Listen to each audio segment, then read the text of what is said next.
datang di channel Mirella Fonda. Di hari ini kita akan menyaksikan video-video yang menarik dan kreatif dari mahasiswa dan mahasiswi saya di dalam kelas kimia komputasi. Oke, sebelum kita mulai, jangan lupa ya untuk tekan tombol subscribe, like, share, dan komen agar video ini lebih bermanfaat dan diketahui oleh video part 1 dimana berisi set matriks dari 5 mahasiswa yang saya pilih yang mengirimkan koreksinya tepat waktu. Oke, untuk tidak berlama-lama lagi, mari kita saksikan saja videonya. Selamat pagi, sebelum kalian menonton video ini, terlebih dahulu saya akan memperkenalkan diri saya. Nama saya Irman Syagani, NIM saya 2017-78005. Jadi pada video kali ini saya akan membahas 3 pokok pembahasan mengenai boron hidrida. Jadi yang pertama saya akan bahas tentang pendahuluan, itu sifat-sifat. Yang kedua, gambar struktur boron hidrida. Yang ketiga, jet matriks boron hidrida. Pembahasan pertama, pendahuluan. Boron hidrida atau nama lainnya borona adalah suatu senyawa anorganik dengan rumus kimia BH3. Boron hidrida merupakan gas yang tidak berwarna yang hanya bertahan pada temperatur tinggi atau dalam pengenceran. Yang berikutnya adalah sifat-sifat boron hidrida. Jadi boron hidrida memiliki rumus kimia BH3, massa molarnya 13,83 gram mol minus 1, fisik gas tidak berwarna, dan kelarutannya dalam air terhidrolisis. Pembahasan berikutnya adalah gambar boron hidrida. Jadi ini adalah gambar struktur boron hidrida. Jadi boron hidrida ini tersusun dari 1 atom boron dan 3 atom hidrogen. Dan pembahasan yang terakhir adalah Z matriks boron hidrida. Jadi sebelum menulis Z matriks, kita terlebih dahulu memberikan penomoran pada struktur. Setelah memberikan penomoran pada struktur, baru kita tulis Z matriksnya. Jadi pada kolom dan baris pertama kita tulis yaitu atom pusatnya yaitu B1. Baris berikutnya yaitu H2 yang berikatan dengan B1 dengan panjang ikatan 1,14. Baris berikutnya yaitu H3 yang berikatan dengan B1 dengan panjang ikatan 1,14 membentuk sudut dengan H2 sebesar 120 derajat. Dan baris yang terakhir yaitu H4 yang berikatan dengan B1 dengan panjang ikatan 1,14 membentuk sudut dengan H3 sebesar 120 dan membentuk sudut dihedral dengan H2 sebesar 180 derajat. Mungkin itu saja video dari saya. Terima kasih dan sampai jumpa.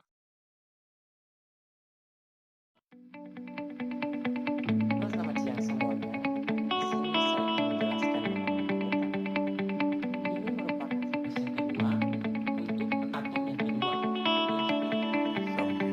saya akan menjelaskan mengenai metana. Ada 3 pokok pembahasan yang akan saya bahas, yaitu yang pertama pendahuluan, yang kedua struktur dari metana, dan yang ketiga set matriks dari metana. Pertama kita bahas mengenai metana. Metana merupakan hidrokarbon dengan rumus strukturnya CH4, di mana terdiri dari 1 atom karbon dan 4 atom hidrogen. Selanjutnya yaitu mengenai sifat fisik dan sifat kimia dari metana. Kita akan membahas mengenai struktur dari metana. Metana membentuk hibrid dengan bentuk molekul sp3. Akhir kita hari ini yaitu mengenai set matriks dari metana. Ini merupakan set matriks dari metana.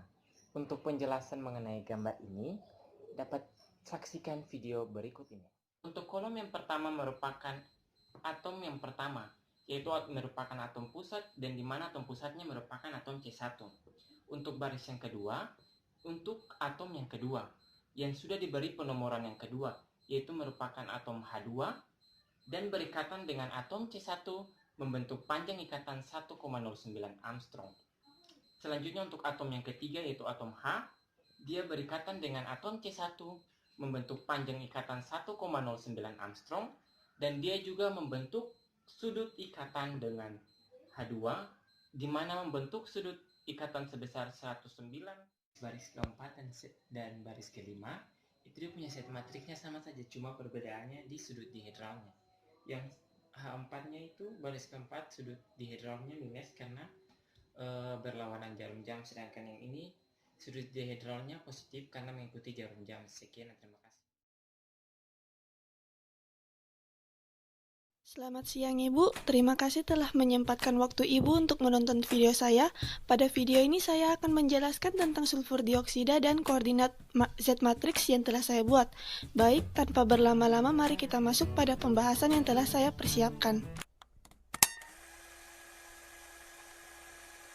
Apa itu sulfur dioksida?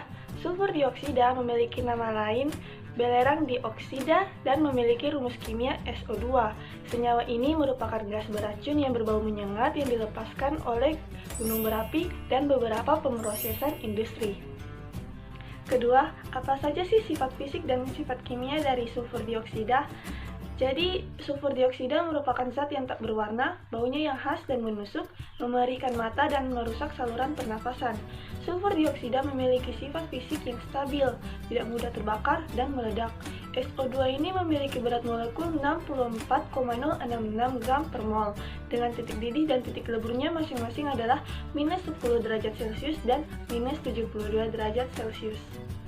Kemudian, untuk sifat kimia SO2, dia dapat melarut dengan baik dalam air yang akan membentuk asam sulfit dan membentuk hidrat yang dikenal dengan garam hidrogen sulfit dan garam sulfit. Di udara sendiri, SO2 merupakan sumber terbentuknya hujan asam dan dapat teroksidasi menjadi SO3. Reaksinya dapat dilihat pada gambar yang akan ditampilkan. Disimak terus ya. Terakhir, bagaimana penyusunan koordinat Z-matriksnya? Sebelum menyusun koordinat Z-matriksnya, saya harus mengikuti 4 tahapan yang telah Ibu jelaskan pada video yang Ibu berikan. Berikut 4 tahapan tersebut. Untuk tahap 1 dan kedua, saya telah menampilkan struktur yang benar dari SO2, di mana bentuk molekul yang diberikan adalah bentuk V-band atau biasa disebut bengkok yang berbentuk V dari bentuk geometri segitiga planar. Sudut yang terbentuk dari bentuk molekul ini adalah mendekati 120 derajat, yaitu 119 derajat. Bentuk ini terjadi dikarenakan sulfur menggunakan 4 elektron terluarnya untuk berikatan rangkap dengan 2 atom oksigen dan menyisakan 2 elektron bebas pada sulfur yang menyebabkan adanya bengkokan pada struktur molekul ini. Yang terakhir, pada tahap 3 dan 4 telah saya tampilkan pada gambar ini, di mana telah saya berikan penomoran pada tiap atom dan telah saya susun koordinat Z-matriksnya. Pada koordinat Z-matriksnya diberikan 3 baris dan 5 kolom sesuai dengan yang Ibu ajarkan, yaitu banyaknya atom sama dengan banyaknya baris. Untuk baris pertama, didefinisikan untuk penomoran atom nomor 1 yaitu S, dia hanya menggunakan 1 kolom saja. Kemudian untuk baris kedua dia menggunakan 3 kolom. Atom yang didefinisikan adalah atom yang diberikan nomor 2 yaitu O2, dia berikatan langsung dengan S1 dan panjang ikatannya adalah 1,43 Armstrong. Dan yang terakhir baris ketiga yaitu menggunakan 5 kolom. Atom yang didefinisikan adalah O3. Ia berikatan langsung dengan S1, panjang ikatannya 1,43 Armstrong, dan dia membentuk sudut dengan O2, dengan sudut ikatan yaitu 119 derajat. Sekian dari hasil presentasi saya, dan terima kasih.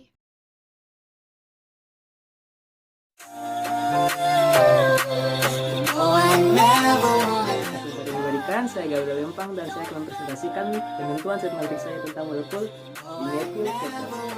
Untuk molekul dimethyl keton memiliki sifat fisik dan sifat kimia. Sifat fisik antara lain titik didih, titik lebur, dan lain-lain, sedangkan sifat kimianya antara lain massa molar, momen dipol, dan lain-lain yang dapat dilihat pada gambar. Dalam penentuan Z-matriks, hal pertama yang harus kita lakukan adalah mencari dan mengetahui struktur paling stabil dari molekul dimethyl keton. Yang mana struktur paling stabilnya di alam ada pada gambar di samping ini dapat dilihat. Selanjutnya yang kita lakukan adalah melakukan penomoran pada struktur yang paling stabil. Kita mulai dari backbone atau tulang punggung, di mana atom C yang mengikat atom O adalah atom C1, sedangkan atom O yang berikatan dengan C1 adalah O2, dan seterusnya sampai semua atom memiliki nomornya masing-masing. Hal ini akan mempermudah kita dalam penentuan Z-matriks nantinya.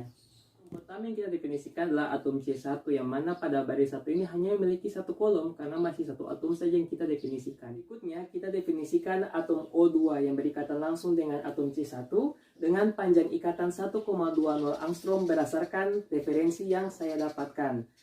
Pada baris kedua memiliki 3 kolom. Selanjutnya kita definisikan atom C3 yang berikatan langsung dengan atom C1 dengan panjang ikatan 1,54 Armstrong. Dan juga dia sudah membentuk sudut ikatan mengingat 3 atom sudah terlibat di membentuk sudut ikatan dengan atom O2 sebesar 120 derajat. Dapat dilihat untuk zat matriks pada baris ketiga terdapat 5. Kita definisikan atom C4 yang berikatan langsung dengan atom C1 dengan panjang ikatan 1,54 angstrom dan membentuk suatu sudut ikatan dengan atom O2 sebesar 120 derajat dan membentuk suatu sudut dihedral dengan atom C3 sebesar 0 derajat. Kenapa 0 derajat? Karena jika dilihat pada gambar, posisi dari C3 dan C4 sudah saling berhimpitan, sehingga bidangnya tidak perlu diputar lagi untuk mencapai suatu posisi yang sejajar atau berhimpitan. Dengan ini, sampai didapatkan bahwa C3 sudut dihedralnya 0.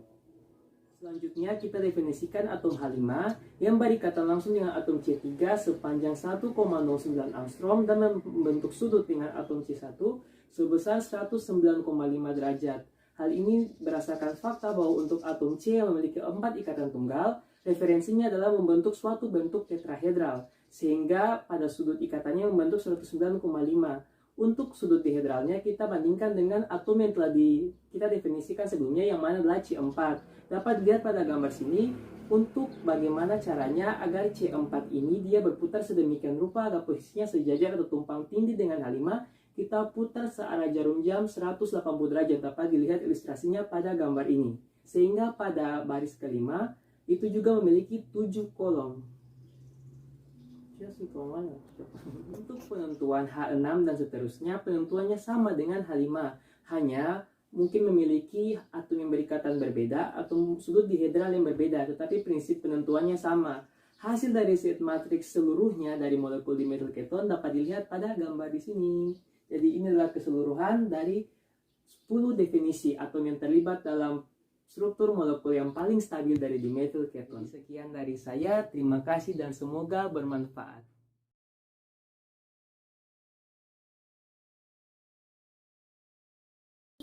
Hai everyone, saya Fadlia Sarita Rustam akan menjelaskan tentang zat matriks karbon dioksida.